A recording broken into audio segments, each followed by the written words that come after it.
Ali Khamenei bukan sekadar pemimpin politik. Ia adalah pemimpin ideologis agama palsu yang membenarkan pembunuhan atas nama kesucian, memuliakan kematian sebagai jalan kemuliaan, menjadikan kebencian sebagai doktrin negara. Firman Tuhan sangat keras terhadap pemimpin semacam ini.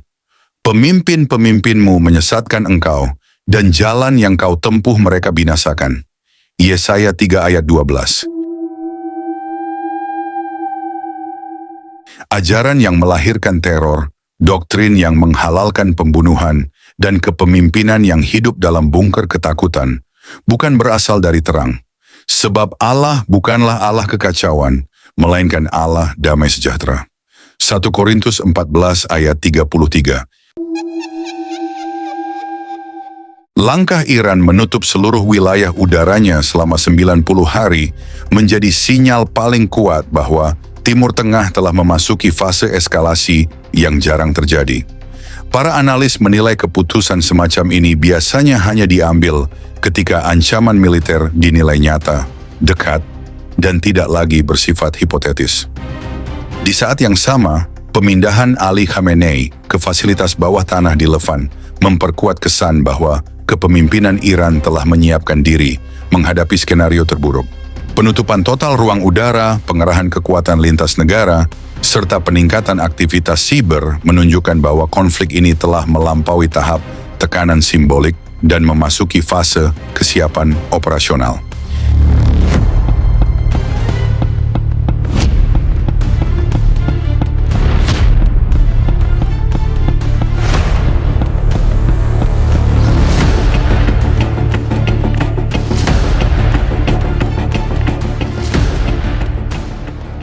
Dengan armada Amerika Serikat dan sekutunya berada dalam status siaga penuh, serta keberadaan senjata penembus bunker yang dirancang untuk menghancurkan target ratusan meter di bawah tanah, keunggulan geografis dan perlindungan beton bertulang tidak lagi dapat dianggap sebagai jaminan keamanan. Dalam 36 jam ke depan, setiap keputusan atau keterlambatan dalam mengambilnya berpotensi menentukan apakah kawasan ini akan tergelincir ke konflik terbuka berskala besar atau menyaksikan salah satu operasi militer paling presisi dalam sejarah modern Timur Tengah. Yang jelas, ketegangan ini bukan lagi spekulasi.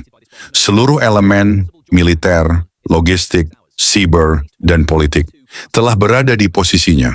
Dunia kini hanya menunggu satu hal, apakah tombol itu akan ditekan.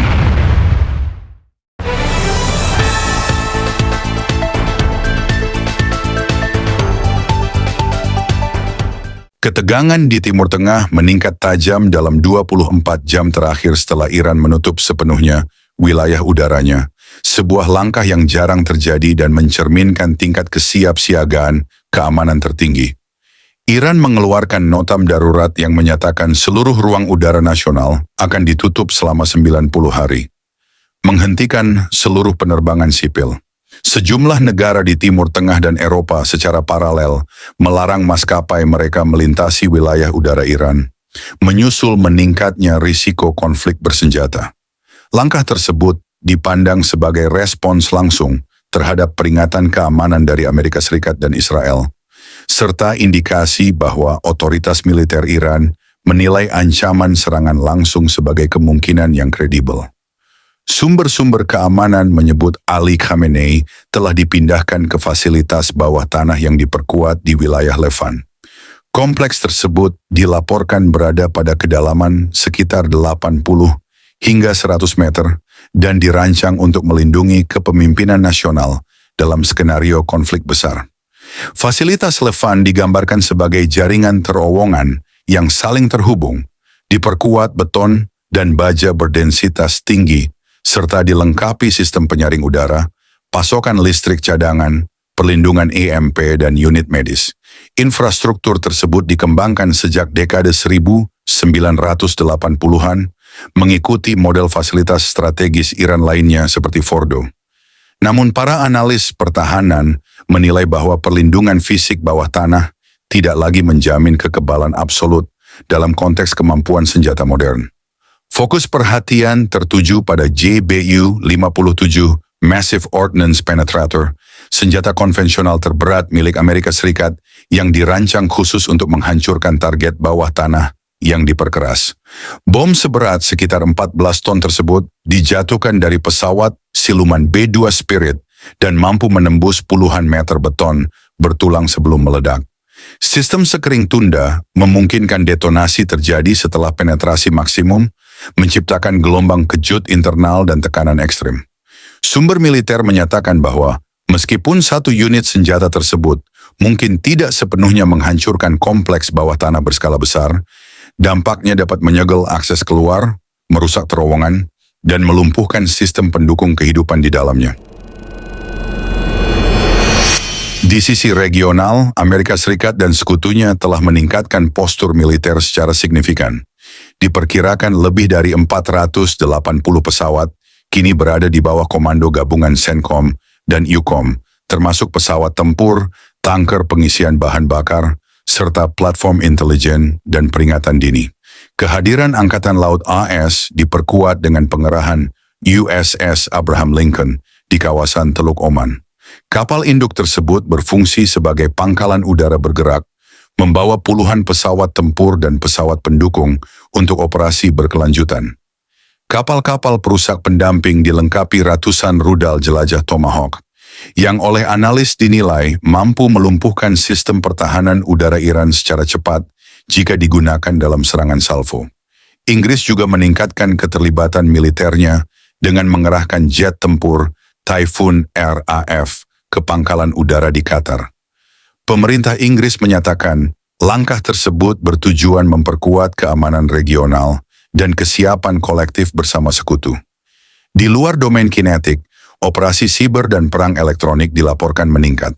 Sumber intelijen barat menyebut upaya untuk mengganggu sistem komando, kendali, dan komunikasi Iran telah dilakukan sebagai bagian dari fase persiapan konflik.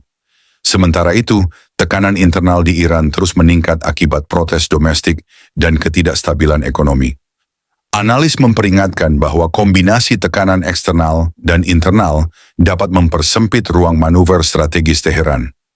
Rusia dan China, dua mitra utama Iran, sejauh ini mengambil sikap hati-hati. Moskow dilaporkan menyarankan warganya untuk meninggalkan Iran, sementara Beijing fokus pada stabilitas pasokan energi dan dampak ekonomi regional. Para pengamat menilai bahwa perkembangan ini menempatkan kawasan pada fase paling sensitif dalam beberapa dekade terakhir. Dengan kekuatan militer, logistik, dan siber telah dikerahkan, eskalasi lebih lanjut kini bergantung pada keputusan politik dalam waktu yang semakin sempit.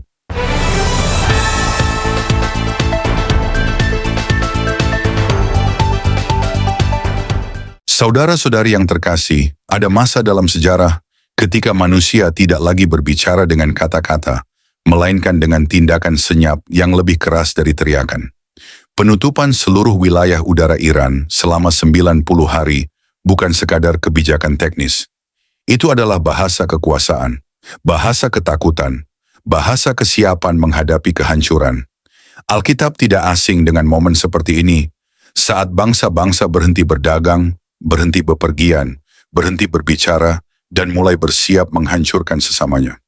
Apabila aku menutup langit sehingga tidak ada hujan, atau memerintahkan belalang memakan hasil tanah, atau mengirimkan penyakit sampar di antara umatku. 2 Tawarikh 7 ayat 13. Menutup langit dalam perspektif firman Tuhan selalu menjadi tanda peringatan, bukan sekadar konsekuensi geopolitik. Pemindahan Ali Khamenei ke fasilitas bawah tanah di Levan mengingatkan kita pada satu kebenaran pahit.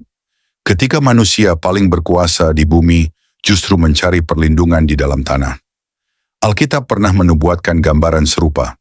Masuklah ke dalam liang batu, bersembunyilah dalam debu, dari hadapan Tuhan, dan dari semarak keagungannya. Yesaya 2 ayat 10. Firman Tuhan tidak sedang berbicara tentang batu dan debu secara fisik semata, melainkan tentang runtuhnya kepercayaan manusia pada kuasanya sendiri. Bongker sedalam ratusan meter, beton bertulang, teknologi tercanggih, semuanya menjadi pengakuan diam-diam bahwa manusia tahu ia tidak kebal terhadap penghakiman. Alkitab tidak pernah mengajarkan bahwa semua kekuasaan di dunia ini netral. Ada pemerintahan yang dipakai Tuhan dan ada pula yang dipakai kegelapan. Di tengah eskalasi global hari ini, penutupan langit Iran, pemindahan Ali Khamenei ke bunker bawah tanah, dan kesiapan militer Amerika Serikat bukan sekadar dinamika politik.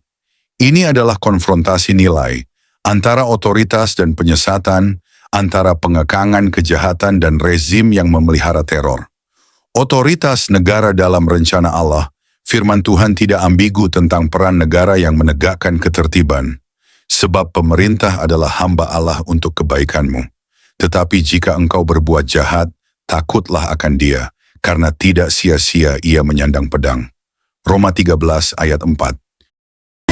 Dia itu Tuhan kami, Dia itu Allah kami. Saudara-saudari terkasih dalam Kristus, terima kasih sudah mendengarkan renungan firman Tuhan sore ini.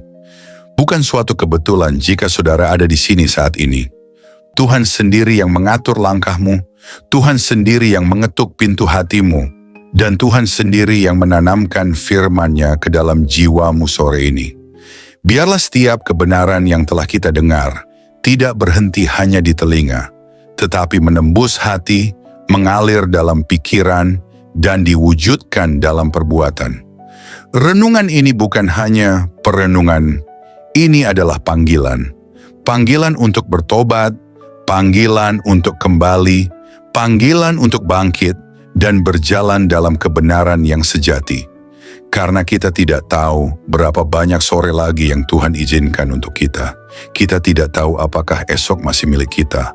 Tapi hari ini, sore ini, adalah anugerah yang tidak boleh disia-siakan. Mungkin ada banyak hal yang belum saudara mengerti, banyak luka yang belum sembuh, banyak doa yang belum terjawab. Tapi percayalah, Tuhan tidak pernah tutup telinga terhadap jeritan jiwa yang jujur, dan tidak pernah tutup mata terhadap air mata yang jatuh dalam diam. Tinggallah dalam kasih-Nya, berjalanlah dalam terang-Nya, dan peliharalah imanmu sampai akhir. Sore ini mungkin telah berakhir, tetapi firman yang telah tertanam dalam hati kita, biarlah itu terus tumbuh, menguatkan, menyucikan, dan membentuk kita menjadi serupa dengan Kristus. Bukan hanya hari ini, tapi sampai hari di mana kita bertemu muka dengan Dia yang kita imani. Jangan lelah melakukan yang baik. Jangan menyerah meski badai belum reda. Tetaplah percaya bahwa Tuhan tidak pernah melepaskan tangan-Nya dari orang-orang yang berharap kepadanya. Sampai jumpa di renungan firman Tuhan berikutnya. Tetap setia, tetap menyala dalam kasih, dan tetap berjalan bersama Sang Gembala Agung, Yesus Kristus yang hidup dan akan datang kembali. Tuhan Yesus memberkati saudara semua. Mari kita berdoa. Terima kasih Tuhan Yesus. Terima kasih untuk sore yang penuh anugerah ini. Untuk setiap napas yang masih Kau izinkan berhembus dalam tubuh kami. Untuk setiap detik yang Engkau beri, agar kami bisa duduk diam di hadapan-Mu, mendengarkan suara-Mu melalui firman yang hidup, yang menusuk hati, yang mengguncang jiwa, namun juga mengobati luka dan mengangkat kami dari kejatuhan. Tuhan Yesus, sore ini kami datang bukan hanya membawa telinga kami, tapi membawa seluruh keberadaan kami ke hadapan tahta kasih-Mu. Kami datang dengan hati yang kadang kotor, pikiran yang sering goyah, dan semangat yang mulai padam. Tapi firman-Mu sore ini membangkitkan kami kembali. Engkau berbicara bukan hanya lewat huruf dan kata, tapi lewat roh yang menghidupkan. Kami tahu Tuhan, seringkali kami mengabaikan suara-Mu. Kami terlalu sibuk dengan dunia, terlalu sibuk mengejar yang fana, hingga lupa bahwa Engkaulah sumber kehidupan sejati. Namun hari ini kami diingatkan lagi, bahwa tak ada satu pun dalam dunia ini yang lebih berharga dari hadirat-Mu. Engkaulah mutiara yang mahal, harta terpendam yang layak kami tinggalkan segalanya demi mendapatkannya. Ajari kami untuk mencintai-Mu lebih dari segala yang kami miliki. Terima kasih karena firman-Mu menegur kami, bukan untuk menghancurkan, tetapi untuk membentuk. Karena Engkau tidak membiarkan kami larut dalam jalan yang salah, namun menuntun kami kembali ke jalan yang sempit, jalan salib, jalan pengorbanan, jalan kebenaran. Tuhan Yesus, sore ini kami mengangkat tangan dan hati kami kepadamu. Segala yang telah kami dengar, biarlah tidak hanya tinggal dalam pikiran. Tanamkan itu dalam hati kami yang paling dalam. Ubah kami mulai dari dalam, jadikan kami pelaku firman, bukan hanya pendengar setia. Berikan kami hati yang lembut, hati yang sanggup menerima koreksi, dan tidak lari dari cahaya-Mu saat dosa kami disingkapkan. Ajari kami mencintai kebenaran, meski kebenaran itu menyakitkan. Ajari kami berjalan dalam kasih, meski dunia membalas dengan kebencian. Tuhan, jadikan kami terang di tengah kegelapan, garam di tengah kebusukan dunia ini. Dan ketika nanti malam datang, dan kesunyian menggantikan keramaian, biarlah firman-Mu terus bergema dalam hati kami. Biarlah suara-Mu lebih nyaring dari hiruk-pikuk dunia. Dan ketika kami tidur malam nanti, biarlah kami tidur dalam pelukan kasih-Mu. Dengan hati yang sudah dipulihkan, jiwa yang sudah disegarkan, dan semangat yang kembali menyala untuk berjalan bersama-Mu besok pagi. Tuhan, kami tahu hari-hari ini tidak mudah. Kami hidup di zaman yang gelap, di zaman di mana kebenaran dikompromikan, iman diperjualbelikan, dan kasih menjadi dingin. Tapi kami mohon, jangan biarkan hati kami menjadi seperti dunia. Teguhkan kami, tanamkan keberanian dalam jiwa kami. Berikan kami api dari surga yang tidak padam, untuk tetap setia sampai akhir. Kami tahu jalan sempit itu tidak mudah, tapi kami tahu Engkau menyertai setiap langkah yang kami ambil. Meskipun air mata kami jatuh, Engkau mengumpulkannya dalam kirbat-Mu. Meskipun kami berjalan dalam lembah kelam, Engkau tetap setia menggandeng tangan kami. Kami tidak sendiri, kami tidak ditinggalkan. Berkati setiap orang yang mendengar renungan sore ini, dimanapun mereka berada, apapun pergumulan mereka, biarlah kasih-Mu menjamah dan menjawab mereka satu persatu. Angkat yang tertunduk, pulihkan yang remuk, dan kuatkan yang nyaris menyerah. Sore ini, kami pulang dari hadapan firman-Mu, bukan sebagai orang yang sama, tapi sebagai orang yang telah disentuh surga. Kami pulang dengan damai, kami pulang dengan harapan baru, kami pulang dengan keyakinan bahwa Engkau tetap berdaulat di atas segala hal yang tidak kami mengerti. Dan jika malam ini adalah malam terakhir kami di dunia ini, biarlah kami ditemukan tetap setia, tetap percaya, dan tetap memandang wajah-Mu. Kami rindu saat Engkau datang kembali, Tuhan. Kami rindu melihat langit terbelah, malaikat meniup sangkakala, dan Engkau turun dengan kemuliaan. Jadikan kami mempelai yang siap.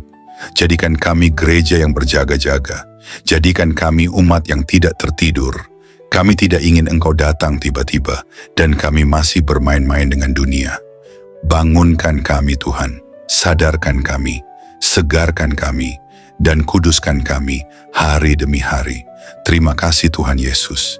Segala pujian hanya bagi-Mu, segala kemuliaan hanya bagi nama-Mu, dan segala hidup kami hanya bagi kehendak-Mu.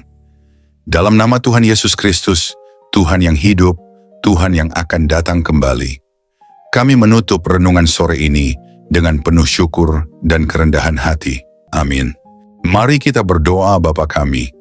Bapa kami yang di sorga, dikuduskanlah nama-Mu.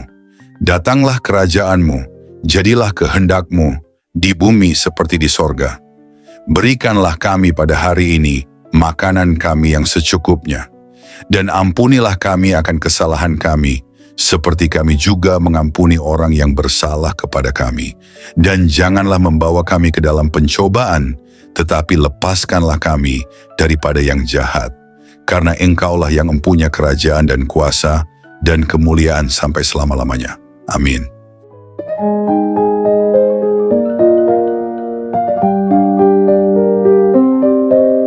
Saudara-saudari terkasih dalam Kristus, terima kasih banyak atas kesetiaan saudara-saudari mengikuti renungan firman Tuhan sore ini sampai selesai.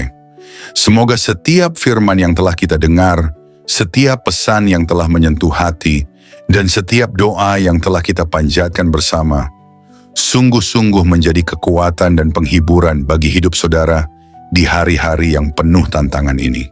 Kiranya firman Tuhan hari ini menanamkan keberanian dan keyakinan dalam hati kita semua, bahwa tidak ada keadaan yang luput dari kuasa Allah.